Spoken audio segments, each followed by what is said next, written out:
Welcome back to Camo Sports, the weekly sports podcast where we discuss the sports topics from the college level all the way to the professional level. I don't know what you're watching this on, but this podcast can also be found on Buzzsprout, YouTube, or Apple Podcasts, or Spotify, whichever one you desire. All you have to do is look up Camo Sports and it should be there.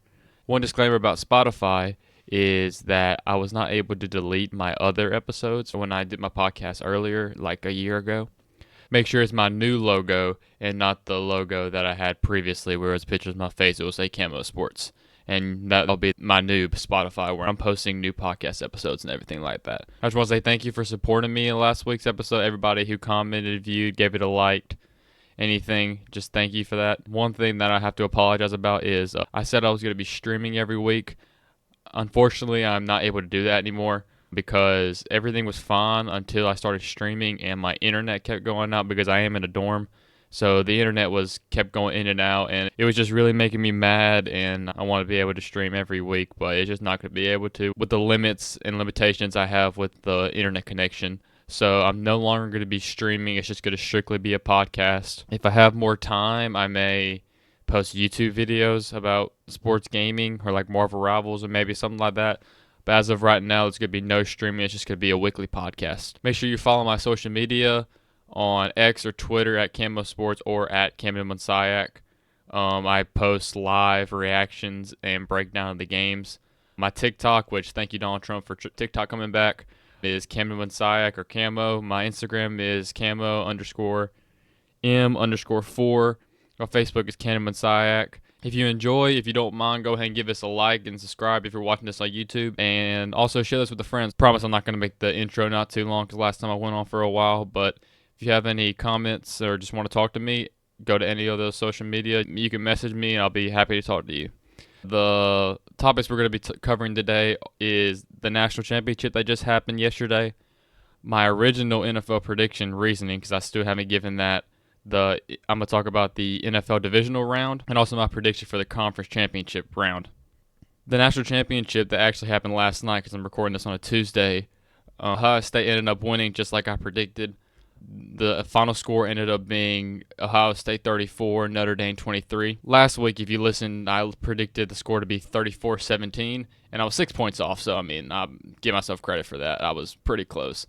I thought for a second there I was going to get the exact score, but it was 2 field goals away, so that's pretty good, especially compared to my other predictions I've made in the past couple of weeks because those have been pretty bad. But the score ended up being a lot closer than this game actually was. Ohio State dominated the entire game until the fourth quarter when they started beating themselves with penalties. Will Howard missed Jeremiah Smith on just a simple flat route, and then Ibuka fumbled, of course. That was another one, and then they just started missing tackles on like Great House on some of those long run pass plays.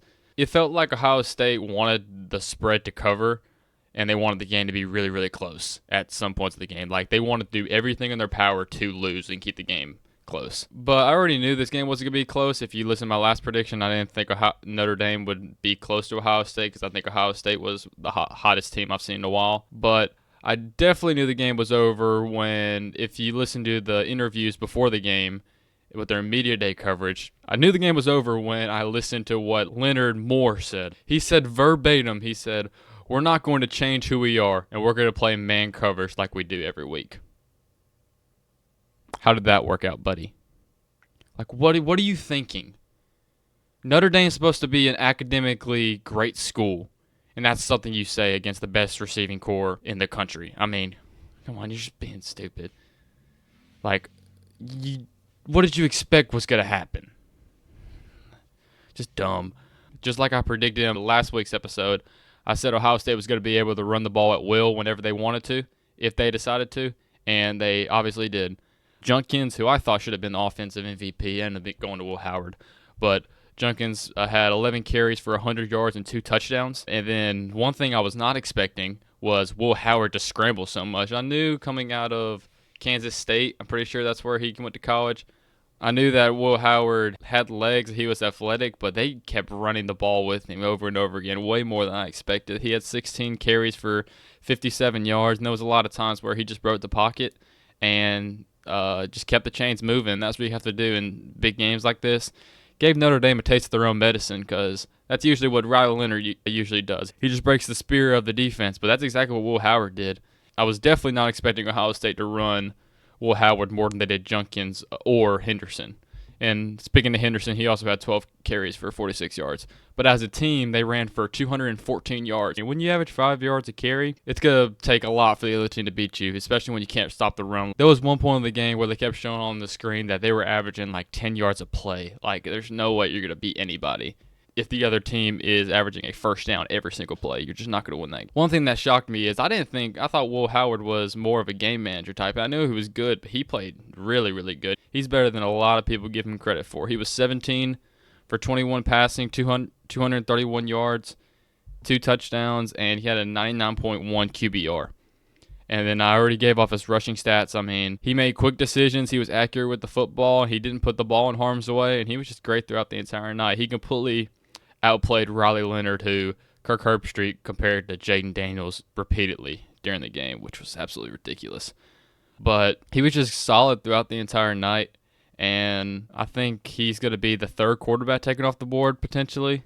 I mean, this quarterback class is not very strong, but he's not Shedeur Sanders or he's not Cam Ward. But after that, I mean, he may be the third quarterback taken off the board, in my opinion. And just like I predicted, Ohio State, when they're running the ball so much, that obviously caused more people to get in the box, and then Ohio State's play action and passing game just was on fire, and it was for like the entire night. I mean, it didn't take a genius to say that they're covering my receivers one-on-one in man coverage. I'm going to test them. Why in the world would they do that? I get that's your identity and you do what got you there, but still, like, you got to make an adjustment. This is the best receiving trio in the country. I mean, you have to do something else. You have to. Like, Jeremiah Smith cannot be covered one-on-one. He just can't. He probably just had the greatest freshman receiver season ever in the history of college football. So, I mean, you cannot single cover that guy. You have to have at least a safety over the top. But speaking of Jeremiah Smith, he had 5 receptions for 88 yards and a touchdown, and obviously play the end of the game when they sent an all-out blitz, and he didn't even run anything special. He just ran a go-route. He's just bigger, faster, and stronger than you.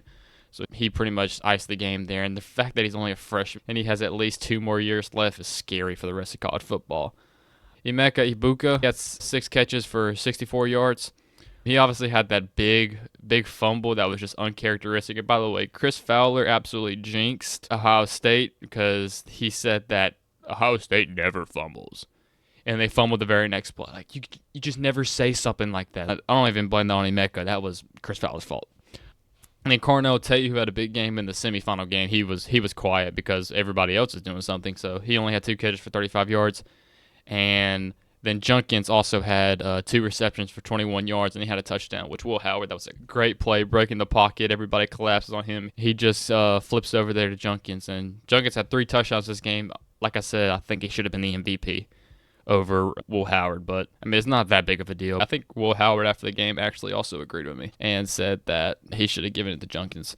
Speaking of which, Junkins' pants, how is that legal? Like, if he wore those football pants at my high school, he would get dress coded and sent home. That's how short they were. Like, thigh pads couldn't even fit in his pants, how short they were. When did that become legal? And I don't know.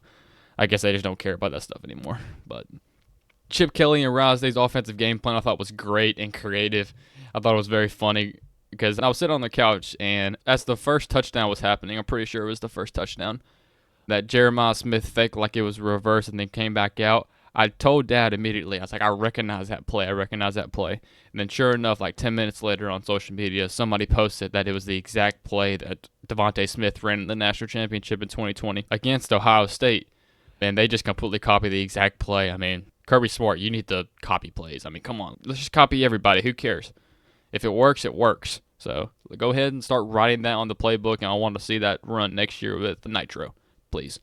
But Ohio State pretty much went up and down the field and did whatever they wanted to throughout the entire night. Until that fourth quarter, like I said, they were just beating themselves with turnovers or just careless blocking. They were trying to chew the clock a bunch. I mean, obviously they had a lead, so you chew the clock. But they got too conservative for my liking. I felt like they should have just kept their foot on the gas pedal and just kept on doing what they were doing. But they wanted to get conservative. They ran the ball with Will Howard a bunch, just trying to eat up and chew up clock, which, I mean, it won them the game. So, I mean, that's obviously one way to do it, but I felt like they should have been more aggressive, and they were a little bit too conservative for my liking. But then Ohio State's defense beside that first drive, but speaking of which, but that first drive, that was the longest play in college football playoff history, I believe. I'm pretty sure.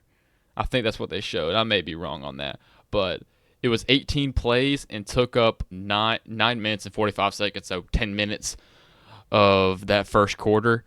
And Riley Leonard, that first drive, he had 9 carries and a touchdown, 34 yards, and 31 passing yards. He also puked on the sideline. Which, speaking of which, if that was Notre Dame's game plan to run Riley Leonard that much throughout the entire night, first off, I feel bad for Riley Leonard. Second, they just don't care about his health. They just don't. I mean, no quarterback should be taking that kind of beating. There's no reason that Riley Leonard should have carried the ball 9 times on the opening drive. And it's not like he would go 9 yards and then he would try to protect himself. He would sit there and he would initiate contact, and he was driving in piles, just trying to get as many yards as he can. So there's no excuse why your quarterback should carry the ball 9 times and not slide or try to get out of bounds or something. He's just going to wear down because you just can't take those hits as a quarterback. You're just not used to it. And I get he's a dog, and I appreciate him trying to stick through it, but you can just tell throughout the game like he was just tired after that first game. I mean, he obviously puked on the sideline. And especially against that defense, probably the best defense in the country. I mean, you're just not going to survive like that. I tweeted out immediately. I knew that he would wear down, and he looked absolutely exhausted throughout the entire game, and it affected his accuracy and his decision-making, which already wasn't his strong suit, because if you listened to the last episode, I obviously didn't think that Riley Leonard was that good of a quarterback. But it obviously affected him. He just looks sluggish and tired, and you just can't take that type of beating. After that first drive, Ohio State, and this goes to credit with their leadership and how old they are and how experienced they are. After that first drive, they looked in the mirror, figured out what Notre Dame was doing, and they just completely flipped a switch and shut down Notre Dame for pretty much the entire game into that fourth quarter, especially their run game. Notre Dame's game plan all year in their blueprint was, we're going to try to control time of possession, we're going to try to possess the ball, and we're going to run the ball down your throat, and we're just going to play great defense. And they couldn't run the ball at all. They only ran for 53 yards, and they did have a touchdown, which was the opening drive, but beside that, it was over. But they only averaged 2 yards per carry, which is really bad, especially compared to Ohio State, who averaged 5. One thing that really puzzled me was Notre Dame didn't use Jeremiah Love at all. He only had 4 carries for 3 yards. I mean, I guess he was hurt. I guess you could say that. The run game wasn't working, but I feel like they abandoned it way too early for my liking, especially since he's one of the best running backs in the nation. So maybe he's more hurt that he was letting on, but they kept talking about how he felt great and this the best he felt all playoff. But I just felt like they could have gotten the ball to him more and shouldn't have abandoned the run game with the running back at all. They kept running with the quarterback, but he wore down, obviously. Speaking of the quarterback, Riley Leonard was 22 for 31 with 255 yards on passing with 2 touchdowns and had a QBR of 88.1. But then rushing, he had 17 carries for 40 yards and 2.4 carry, and also had a touchdown, which only happened on the very first drive. Obviously, Riley Leonard's not much of a quarterback in my opinion. He's more of a competitor, but he'd be the first to tell you he didn't have his best game, which a lot of that had to do with Notre Dame's game plan of continuously running him up the middle, which I just thought was stupid. Like, for a point of that game, I thought the only play they had in their playbook was QB draw. But I talked about how Notre Dame's receivers weren't good or not that great. I still stand by that, but Jaden Greathouse, he had the game of his life. I mean, he had 6 receptions for 120 yards, 2 touchdowns, and he was breaking tackles left and right, which I also believe it was good on his part, but I also thought it was bad on Ohio State's part. Like Herbstreit and Chris Fowler were talking about how Notre Dame just schemed up and they were moving the ball great and it was all of them. Like, no, it was just miscues by Ohio State, in my opinion. And then the other big contributor was the big tight end, because Notre Dame always has a big tight end. Evans, he had 4 receptions for 52 yards. After Notre Dame's first drive, Ohio State's talent just overpowered them, wore them down until the fourth quarter, where Ohio State just started missing tackles. It just looked like they already thought the game was over, or they wanted to keep the game close so then they could keep their viewership. That's honestly what they look. And then one big part of the game was Marcus Freeman decided to do that fake punt on like 4th and 1, which worked beautifully, and it was a great play call. But number 6 dropped it. I get it was a low pass, but you have to catch that ball, because once he dropped that ball, all the air left the stadium and there was no momentum towards Notre Dame at all. It was just a complete punch to the gut. And then I'm pretty sure Ohio State ended up getting a field goal on that, I think. But you got to capitalize in key moments like that. And then also another huge part of the game that was controversial, I guess, was Marcus Freeman. He decided to kick a field goal down 16 with like 9 minutes to go or something like that, which, unlike what social media is saying and other people have said that I've heard, I completely agree with Marcus Freeman because it was 4th and 9 at their goal line. So 4th and 9 is not very likely at all. You have pretty much something has to go luckily for you to get that. And I think it was a smart decision just to try to take the points and make it a 13-point game so you don't have to get 2 consecutive 2-point conversions, which is very hard to do as well. So you make it a 13-point game so then you can just kick 2 extra points, and then if you get 2 touchdowns, you win the game. He just ended up doinking it, which completely ended the game and their chances, essentially. Because the momentum that they were building was just absolutely gone at that point. Then Notre Dame tried to make it a game, but it wasn't a game. The game was pretty much over, but it was a 3rd down, and they actually maybe had a chance to go down and score again if they got a stop. So then they sent the house, they sent everybody, which left Jeremiah Smith one-on-one, and everybody knew how that was going to go. Will Howard threw a perfect ball, and the rest is history. I mean, don't leave probably the best player in the country, besides Caleb Downs, because I think Caleb Downs is the best player in the country. But you can't leave him one-on-one, even if you're going to send all-out blitz. At least have somebody over there. I'd rather leave somebody wide open than single-cover Jeremiah Smith. Which reminds me, I want the Falcons to try something this offseason. I want to see if we can draft the draft rights to Jeremiah Smith. So when we turn in our draft card or whatever, or we call in the pick, I want to call in that we have Jeremiah Smith draft rights for whenever he declares. The worst they can say is no. Let's just try it, see if they allow it. But anyway, overall, the game was less competitive than the score obviously showed. Ohio State's talent just completely overpowered them, and Notre Dame really didn't stand a fighting chance. And I do really wonder if Ohio State fans still want Ryan Day fired. One thing that I failed to mention last episode was that this game was huge in another aspect. It was that whichever team won, that would set the blueprint for the next decade or so for college football. If Notre Dame won, the blueprint would be for college football. If you want to win a national championship and you want to be good, is you don't play in a conference, you don't play a conference championship game, you play absolutely nobody throughout the entire year, so then you're fresh and you're rested going into the playoff. If Notre Dame won, more teams would have done that. And now that Ohio State won, the blueprint has been set for college football. You want to win a national championship, you want to be good, you got to spend $20 million on your roster, if not more. That's how it's going to be for college football for the foreseeable future. Other teams are going to try this now, and we are headed in a real bad place for college football because now this is the blueprint, and now this is what every team's going to try to do. We're just headed for a real bad place for college football if this continues, and we need a commissioner, maybe Nick Saban, to fix it all because I don't want to ruin this great sport of college football. Now we're going to move into my NFL predictions that I made about 2 weeks ago. I'm going to put my NFL predictions on the screen for this entire segment so then you can see my individual picks. I released it one day late, so I apologize about that, but I made my picks and I wasn't biased towards whoever won, obviously. But I'm going to go through this quick, my reasoning for everything. I'm not going to spend super long because most of this is already in the past, but I'm just going to give my reasoning for every one of them. Broncos versus Bills. I picked the Bills, and the reason why was because Josh Allen. Obviously, that's the only explanation I really need beside the Broncos have a rookie quarterback and they have a young team, and they're going to be good in the future, but it's just not their time, and Josh Allen's probably the MVP right now, besides Saquon Barkley, because Saquon should win it, but Josh Allen's going to win it. Steelers versus Ravens. I picked the Ravens because Lamar Jackson and Derrick Henry in the run game, I thought they would just be unstoppable. I mean, they had like 6 All-Pros too, and I thought the Steelers' offense just wasn't very good, and they were like on a, 5 or 6 game lose streak to end the year, so I just thought Lamar Jackson, who's probably playing the best football he's ever played in that run game, would just overpower them. Chargers versus Texans. I picked the Chargers. Obviously, the Texans won, but I picked the Chargers because I thought I trusted Jim Harbaugh more than I trusted DeMeco Ryans because I thought Jim Harbaugh has been there before, and also thought that Justin Herbert was going to finally get over his biggest flaw in his NFL career, which is the playoffs, obviously. And he completely melted and played terrible. He had 4 interceptions, I believe. He just looked terrible. And I also thought the Texans were just too hurt with the receivers with Tank Dell being out and also Stephon Diggs being out. So I just thought they were too hurt. And their offensive line hasn't been able to protect C.J. Stroud throughout this entire year. So I just thought that the Chargers would win this game.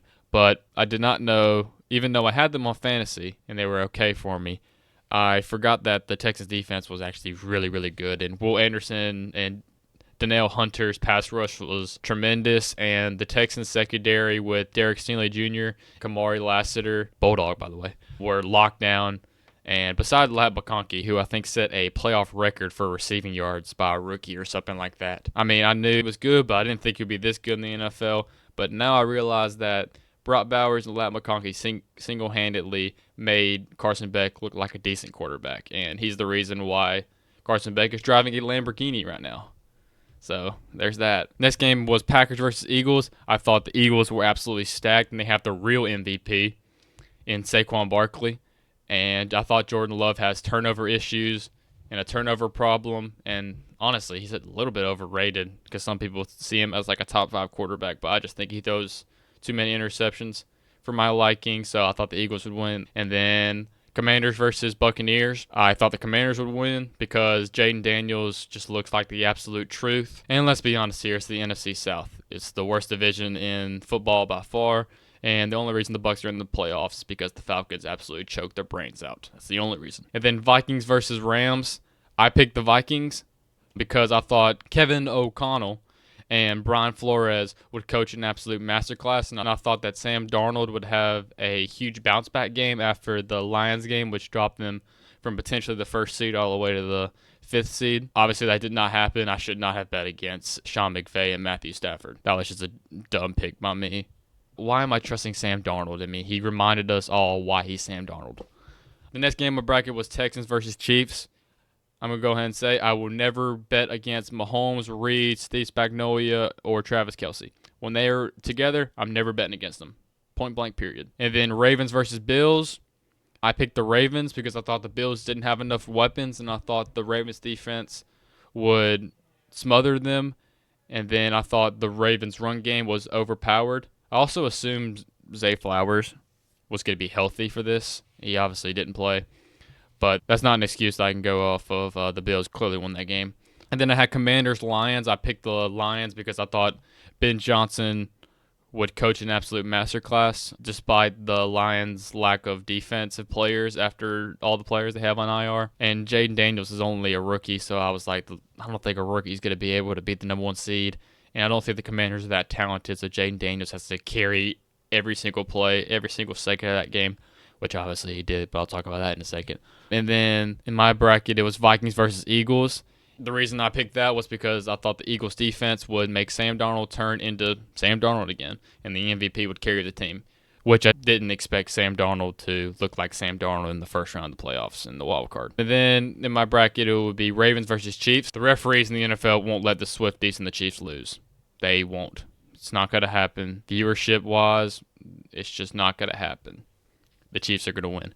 And then in my bracket, it was Eagles versus Lions. I picked the Lions because I do not fully believe in Jalen Hurts.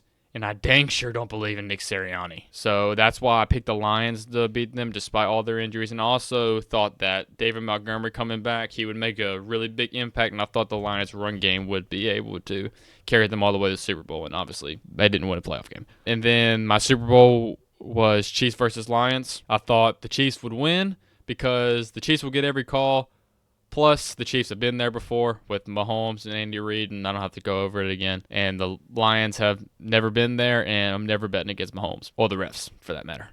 That was my bracket. I got a few things right. I got a lot of things wrong, so it's bad on me, I guess, which I think it has a direct correlation to this is probably the least amount of football I've watched in the last 3 years because of my brutal schedule last semester with biology, because me having to study. So it's probably a correlation between that, but I'm not going to blame school, even though I am. Now let's talk about the games that actually existed. This segment's going to be my reaction to the divisional round games. So the first game I'm going to talk about is Texans versus Chiefs. The final score ended up being 14 to the Chiefs 23, with the Chiefs winning, of course. I don't know if this is the correct phrasing for this statement I'm about to say, but the Chiefs are the worst best team I've ever seen in my life. Like, I swear they're so bad. Like, I swear they lose almost every category in every game, and they look like they're going to lose. And then they just end up winning. I guess credit to them, they know how to win, but it just looks ugly every time. And I also don't think the Texans know how to win yet because they are still a young team. I mean, second-year quarterback and coach.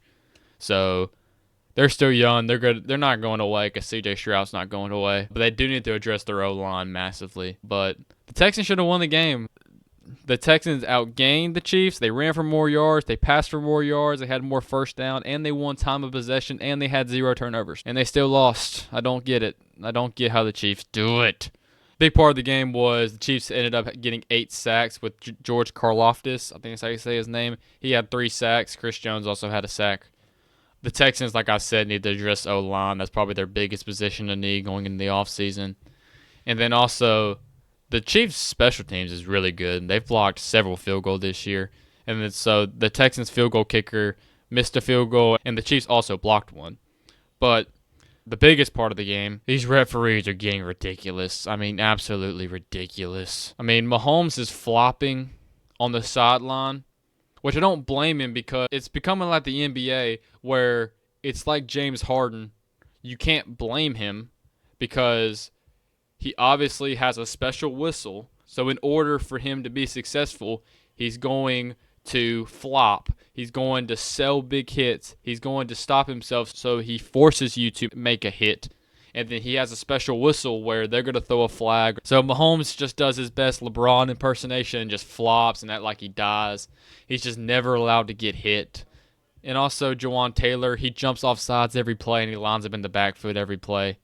It's just getting ridiculous at this point. I'm not saying the NFL is completely rigged. I don't think they're going into the game and they're like, okay, the Chiefs have to win. The Chiefs have to win. Make sure the Chiefs win. I don't think it's completely rigged like that, but obviously the NFL is also knowing in the back of their head they want the Chiefs for the viewership to make sure the Swifties are watching next week. Because, I mean, it's all about money at the end of the day. It's a business. So they're going to do everything in their power to make sure that Taylor Swift's in attendance for that next game. But the NFL needs to address this before it gets out of hand. It becomes like the NBA and becomes unwatchable. Like Troy Aikman even said throughout the game, he was just being honest. He was just like, that's ridiculous. Mahomes can't keep getting away with some of this stuff that he's doing. And they really need to address this in the offseason, or it's going to become like the NBA and it's just going to become unwatchable. And then the next game is Ravens versus Bills, which is a great game. The final score ended up being 25-27 with the Bills coming out on top. If you watch the Ravens throughout the entire year, they just haven't been playing winning football all year. I mean, they've had penalties. Early in the year, they had a lot of missed tackles. They've been fumbling the ball a bunch. They just haven't been really playing winning football. I picked the Ravens to win this game because I thought that Ravens would pound the ball like they did the last time they played them.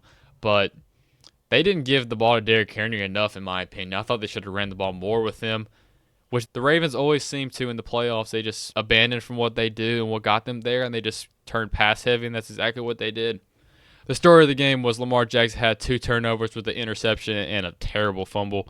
And Josh Allen, who a big red X on his career is he would throw interceptions and he would fumble. But now he's completely turned it around. And Josh Allen had 0 turnovers again, and he won himself the MVP right there. And then, of course, Mark Andrews. No one's had a harder year than Mark Andrews. I mean, for a large portion of the season, he was basically a blocking dummy, and he decided to play his worst game at the exact wrong time. He had that huge fumble in the middle of the field, and then he also dropped a 2-point conversion that would have potentially sent it to overtime. But this is who the Bills have been all season. They traded away Stephon Diggs, and they decided that we're going to be a non-flashy football team, and we're going to play winning football. And they committed to the style that they're not going to beat themselves, and they're going to let the other team crumble and beat themselves, and that's exactly what the Ravens did. And then probably the funnest game to watch with the divisional round was the Commanders versus the Lions. The final score ended up being 45-31. At one point, I thought this game was going to be like 101 to like 105. I mean, defenses weren't doing much anything. I mean, I could go on and on about Jaden Daniels, but I'm just going to sum it up with this. He's having the greatest rookie season probably ever in the history of the National Football League. And then Jared Goff was terrible throughout the entire night. He had 3 interceptions, and he also had a fumble. The Lions defense was just too injured. I mean, they had like 13 defensive players on IR. So they were just put in a tough situation. And then you're never going to win a football game with 5 turnovers, and the other team has 0 turnovers. You're just never going to win a game like that. And even Jamison Williams threw an interception, which I never thought I would say. Speaking of which, I'm still waiting for that fine NFL for that celebration. I'm not going to talk about what the celebration is because my mom would probably kill me, but that celebration was ridiculous. I'm waiting for the NFL to fine him a bunch of money. But in my opinion, this may be a little bit overreacting, but I think Jayden Daniels may already be a top 5 quarterback in the league already. I'll go over my top QB rankings after the season more than likely, but there's a good potential chance that Jayden Daniels may be in that top 5 already. And I also believe that the Lions missed their window. I mean, coming from a Falcons fan, the lifespan of when you can actually compete for a championship is very, very tiny. And I think the Lions absolutely blew their opportunity. This was their best chance this and last year. And now they're going to lose both coordinators. They already lost Ben Johnson, who's now coaching the Bears now, and they're going to lose their defensive coordinator in a few days probably. So I just think they missed their window and they missed their chance, and they probably need to look at a better quarterback because Jared Goff is getting old and the league is transitioning to a place where you have to have a mobile quarterback, which is not Jared Goff. And the final game of the divisional round was Rams versus Eagles. The score ended up being 22-28 with the Eagles winning. Speaking of which, I'm going to go ahead and say first, the very last play was definitely defensive holding on Darius Slay. He held him on this route, and the Rams were going to win that game. Matthew Stafford was going down the field, and they were going to win that game. But, I mean, they didn't call it, so can't complain about it no more. It's in the past, I guess, but defense hold. The Eagles' defense is just so good. I mean, they're not even the Philadelphia Eagles at this point. They're the Philadelphia Bulldogs. Their defense is just absolutely stacked, and then they had Jalen Carter played probably the best game he's played in his NFL career. Nolan Smith also had a sack in there as well. And Jordan Davis and Keeler Ringo and Lewis Cine. I mean, there's just so many Georgia players on there. Then the Eagles have the best player on the field, probably the best player in the league. That's a non-quarterback in Saquon Barkley. In my opinion, he's the real MVP. I mean, he had 205 yards and had 2 60-plus yard touchdowns in the snow. But I was getting mad during this game. I'm not even an Eagles fan. I'm a Falcons fan. So I have no team to really cheer for. But I was getting mad because the Eagles just decided to get pass happy when they have Saquon Barkley. Like, run the ball. You need to run the ball more, especially if you want to beat the Chiefs, which you could potentially get to, even though you're not beating the Chiefs, you're beating the refs. The Eagles may be the most talented team in the league.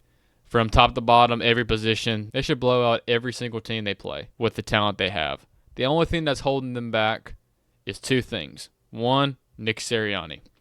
I think his game decisions are just terrible. I think he's focused on the wrong things. I just don't think he's that good of a coach. I mean, I can go better in the detail, but I just don't think he's a great coach. And then the other thing that's holding them back is Jalen Hurts. He just holds on to the ball too long. I mean, he just takes sacks he shouldn't, and he's mobile, so he should just keep on scrambling. And, I mean, he makes some big-time throws, and he is a winner, but he just makes mistakes in the game that it's just like, ugh. Like, I try so hard to believe in the guy, but he just makes some questionable decisions at times. He just scares me. Nick Sirianni and Jalen Hurts are really the 2 reasons why the Eagles won't win the Super Bowl. And then obviously the Rams turned the ball over twice. Kyron Williams had that big fumble, and the Eagles had 0, which if you lose a turnover battle, you're probably losing the game unless there's a crazy scenario. And the last thing I'll say about this game is I tweeted it out, but Matthew Stafford is still a top 10 quarterback in my opinion. And if you gave me one game for my life, I'm not sure there's 5 quarterbacks I'm taking over Matthew Stafford still at 65 years of age. I'm still not. I'm taking Mahomes over him, Josh Allen, Lamar, and Burrow for sure. Those 4 for sure. The rest, it's probably between Jayden Daniels and Matthew Stafford in my opinion. That's probably who it comes down to. And I'll probably pick Stafford because of his age, even though Jayden Daniels is so good. And then the final segment of the day is going to be my conference championship predictions. First, let's start off with the AFC with the Bills versus Chiefs. This should be a great game. I know that it's going to get hyped up like it's going to be a high-scoring game because of what happened a couple years ago with one of the greatest football games ever. And Mahomes going down in 13 seconds to get a field goal to go into overtime, and the Bills losing the coin toss, and then that was pretty much the game after that. It's going to get hyped up like it's going to be some super high-scoring game, but this game will not be flashy at all because both teams play ball control, mistake-free football. That's who they've been. But it is the top 2 quarterbacks in the league, I can tell you that. So it will be a good game. I'm going to be cheering for the Bills. I'm not going to shy away from that. I am a Bills fan because the Chiefs win too much. I'm starting to get tired of them. They're the NFL sweethearts. They get every call, and I'm about tired of Taylor Swift. I'm tired of it. So my official score prediction is going to be 23-20 with Harrison Butker kicking a game-winning field goal. And on that game-winning drive, Mahomes flops and gets an unnecessary roughness call somewhere on the field, probably on the sideline, after he flops like LeBron. That's my prediction. And I'm not just picking the Chiefs because of the referees either. I'm just never going to bet against Mahomes, Reed, Spagnolia, and Travis Kelce. As long as those 4 people are there, I'm never picking against them in any game. So that kind of gives you a spoiler for who I have in the Super Bowl later, if they make it there. But obviously the refs are going to play a huge factor, and they're never going to let the Chiefs lose. They're just not going to let that happen. And then to the NFC, Commanders versus Eagles. I spent a really long, hard time picking this game. I really could go either way. You could probably convince me either way. I'm going to be rooting for the Eagles, more than likely, because they have some of my favorite players in the league. I mean, all the Bulldogs, Jordan Davis, Jalen Carter, Nakobe Dean. I wish he was healthy, by the way. Nolan Smith, Keeler Ringo. They just picked up Lewis Seen. I think he's only on this practice squad, but they picked him up. And some of my favorite non-Georgia players, too, like Devontae Smith and Saquon Barkley. So I love the Eagles team. They're stacked at every single position. But Nick Sirianni and Jalen Hurts, like I said earlier, they just scare me and they make me nervous. And the fact that Jaden Daniels is so good. Jaden Daniels just plays like he's an NFL veteran already and just never gets shaken by anything, and he's just incredible. I've never seen a rookie like that, and I thought C.J. Stroud was the greatest rookie season I've ever seen, and the very next year, Jaden Daniels comes along, and he's doing this. So, I'm going to have Saquon Barkley taking over the fourth quarter, like he always does, and he's done every game, and I see Saquon Barkley leading the Eagles to the Super Bowl. Now, if the Eagles and Nick Sirianni, for some stupid reason, decide to go pass heavy, they will lose this game. They have to feed Saquon. Run behind probably the best O-line, or second best behind the Lions. Best O-line in the league. Feed Saquon. And then you win the game. But I also could see Jaden Daniels with another game-winning drive, and Jaden Daniels walking off the field like he absolutely didn't do anything, but he's going to the Super Bowl. But the only way the Commanders can win this game is just like against the Lions. Jaden Daniels has to be Superman throughout the entire game. And Nick Sirianni and Jalen Hurts have to ruin the game for them to win. But I honestly could see the Commanders win this game somehow. And I could see Jaden Daniels getting to the Super Bowl already in his rookie year. But I'm going to go with the Eagles 31-24. And that's the end of this episode. Next episode will be my breakdown and reaction of the conference championship game and something else. Leave a comment or message me whatever I should talk about. Be sure to give me your feedback, opinions, whatever you have in the comments. If you're watching through YouTube, you can just go in the comment section and I'll read that. Or if you're not watching this on YouTube, you can go on any of my social media and I will message you when I can. If you enjoyed and you don't mind, please give this video a like and subscribe and share this with a friend. Once again, follow all my social media for updates of when I'm posting or just me goofing off. My X or Twitter is Camo Sports at Camo. My TikTok is Camo or Camo. My Instagram is Camo_M_4. My Facebook is Camo. Once again, I would like to remind y'all that there is going to be no more streams because of my internet due to my dorm, so I do apologize about that. But thank you all for listening, and I'll see y'all next week. Falcons, please sign Jameis Winston. I really need him. Bye.